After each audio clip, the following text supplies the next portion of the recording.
So I did a story about the zero gravity or zero G experience. When I tell you I did the story, I did the story, okay? I'm going to tell my children I was Buzz Lightyear because I literally went to infinity and beyond. I was completely gravity free up in the zero G plane G-Force One, and it was one of the most, if not the most, out of this world, no pun intended, experiences that I've ever had in my life. I found out that Zero G, the company, it's based in Florida. They are a traveling space entertainment company. I found out they were coming to New York. So I got in touch with Zero G's CEO, Matt Goad, and we spoke, and he told me all about the experience. You get in a plane, it's a specially modified Boeing 727, and what happens is the plane ascends to about 32,000 feet.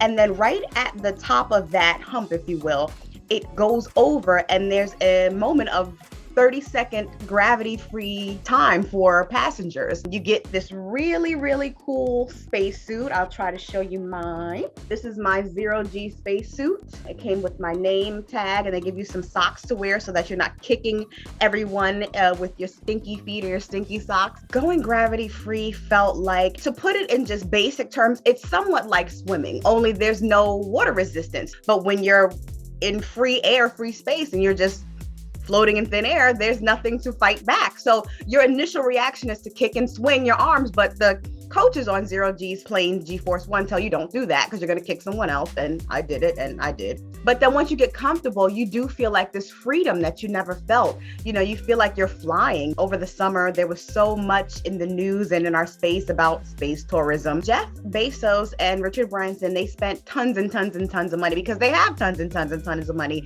to travel outside of the Earth and see what outer space looks like and feels like. This experience is somewhat costly as well. I mean, it's $7,500 per person. I was comped a ticket because they wanted me to experience it so I can share the experience with my audience. If space travel does become a little more cost effective, if it can be something that people who have a little extra to spend, you know, who might take a trip to, you know, a tropical island, if they can instead take a trip to space, I think they should definitely do it. And I think everyone should at least find out what it feels like to fly, because it shouldn't just be me and Peter Pan. Like, we all need the opportunity to get up there and just feel as light as a feather.